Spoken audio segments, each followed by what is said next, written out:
NBA Tip-Off is presented by AT&T. Connecting changes everything. Orlando's had the magic touch defensively to get into the playoffs with the win over Charlotte, and in Game 1 when they held the Pistons 17 below their average and held them to just 40% shooting.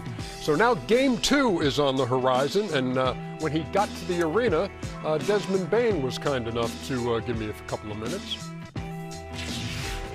Desmond Bane, first things first. I know before Game 1, not feeling great, didn't go to shoot around. How's the health tonight? Better, much better. Stomach's in a better spot, been getting more rest, so definitely feeling better headed into Game 2. Hey, you know the question, and you got as much playoff experience or more than anybody on that team, so you've been around it a lot. But anytime a road team wins Game 1, there's one question that always comes up heading into Game 2. Will they be satisfied with a split? How do you keep from thinking that way, and what have you had to say to your teammates?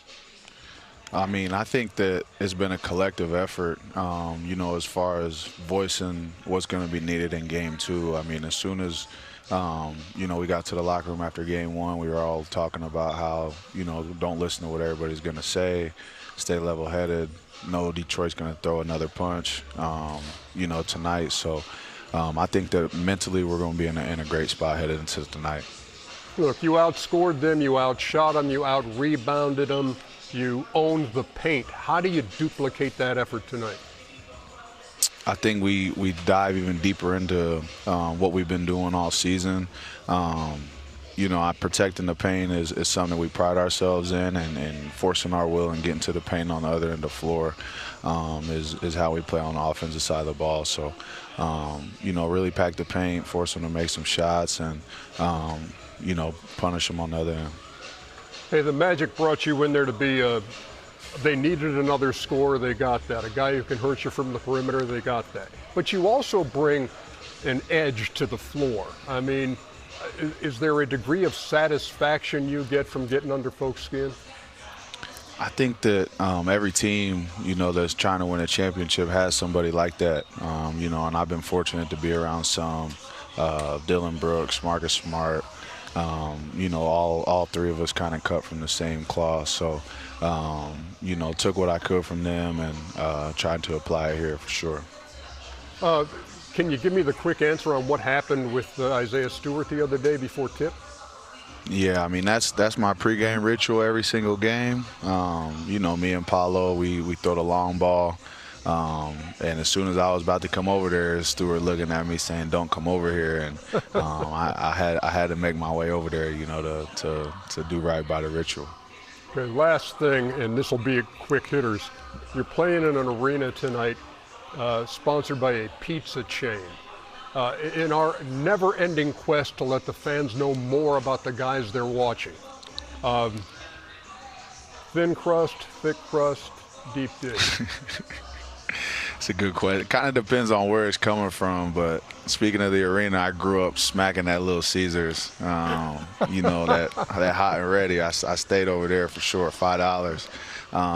But I'll take it anyway, for real. Go to topping?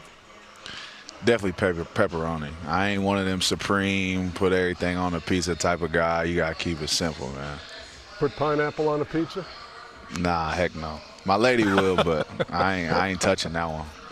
No way. Desmond Bane, thank you so much for taking a few minutes. Good luck tonight, man, in Game 2. Appreciate you, brother. Appreciate you. Ooh, thank God. Thanks to Desmond Bane. Thank God for what? Because you're an idiot if you put pineapple on pizza. Thank you, Chuck. Thank you. Pineapple's not bad on a pizza. It's not. I don't eat it. I don't use it. It's not my first thing, but Thank you, Chuck. Come on, you don't put pineapple on pizza, man. Stop Don't it. put fruit on pizza. Thank you. No fruit. Oh, coming from a guy who knows a little thing or two about pizza, too. I am the king at Papa John's, but You only get pepperoni, sausage, and green olives. that's right. If they don't have green olives, get jalapenos. What about green pepper? No. Yeah, you can do green pepper. You know the most amazing stat from Game 1 of that series? What's that? 54 to 34 points in the paint for Orlando over Detroit. Detroit number 1 in the league with 58. They had 34 in Game 1. That surprises me. Yeah. because they only got really one big guy, Duran, and Orlando got a bunch of big guys, so I was surprised. But, Ernie, you know, I said a couple months ago, I'm worried about this Pistons team. I says, if you look at their team, Cade's a stud, Duran's a stud. Who are they third and fourth scorers? I says, I don't know if they can and Cade had 37 the other night. 39. And Duran didn't have a normal Duran game. I still don't know. Now, I'm not saying this series is over, but I'm talking about going forward. I don't know if they can score enough because you're not going to hold the elite teams to 100, 105. So I wonder who's going to step up on their team. Because I asked Kenny this. Kenny, who you think the two guys on the Pistons got to step up and score? That's very good question because it will lead to what the pictures I want to show. But I think it's going to have to be Thompson and Tobias Harris. You know, those two guys have to get to a point where they can be consistently in that 15 to 20. Oh, some pregame pictures. Pregame pictures. Now, see, when I'm ready to run, they don't ready. See what I'm saying? They don't run. We didn't know you were going. Anyway, you don't know. You don't know. You're just not going to do it. But anyway, well, I always say you have to win your matchup. And come on, Shaq. All right, you know, I know what he's going to do.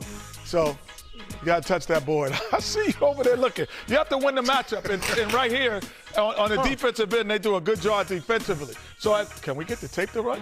So defensively, they get the ball away from Paolo. And in transition, right here, this is where Thompson has to win every battle. In transition, he has to either score or be the one finishing. Right here, freeze it here. This is in a transition. This is mano a mano. Thompson has to win this battle right here, and he doesn't on the last game. He didn't win it consistently. So those are good shots that you have to win. Same thing, Tobias Harris. Don't stand in one spot. Get to spots, move, cut to the basket, finish. Yes, but when you got mano a mano right here, freeze it here. This is man on man. This whole side of the floor is open. You have an opportunity to score. You have to win this battle if you want to be an elite team and go into the Eastern Conference Finals or even the NBA Finals. And those two guys have to win their battles, which they did not win before. Jalen Duran, by the way, 8 points, 7 rebounds, just three of 4 from the floor. I do want to hear what you have to say about Duran's performance, but first, let's listen to Jalen Duran ahead of Game 2. I didn't even get nowhere near as many shots attempts as I should have or that I would have liked to, but there were times where I caught myself one-on-one, and I've seen those moments, and I'm going to keep continuing to watch those moments and see how many more opportunities I can get, but for the most part, yeah, they were just collapsing from anywhere. So no way you're going to settle for just 4 shots, even though you were 34. No. That's not enough, and that's not enough. And that's on me. I just got to be better for my guys. What do you look for from him tonight? I agree with him. He definitely has to do more. You know, usually when he has a solid game, he's playing well. Cade played exceptional, 39 points, but, you know, in order for the Pistons to be successful, I need 15, 20 for him. He didn't play aggressive, man. You know, he knows that. You know, a lot of us, after we have a bad game, first thing we do is go through the stat sheet. So he's probably said himself 3 out of 4, didn't take a lot of shots. He just has to be aggressive. He has to be mean, and no excuses. I don't want to hear that, you know, they're collapsing. All great players get collapsed on, but the greatest players are the ones that say, you know what, I don't care. You can bring 1 or 2, 3 people. I'm going to be aggressive. I'm going to play hard, and I'm going to put some points on the board. He has to play well. And also, let me say about Cade. Cade had, even though he had great numbers, I don't think he had a great game. He only had 4 assists, which is a season low.